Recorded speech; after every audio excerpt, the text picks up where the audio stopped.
அதனால அவர் என்ன செய்யலாம்?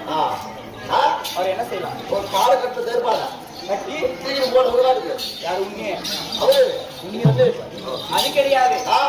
அவரை தூக்கி கொண்டு அரண்மனைக்கு போக வேண்டும். அரண்மனைக்கு போனோம். எப்படி எப்படி அடி ஏனேனோ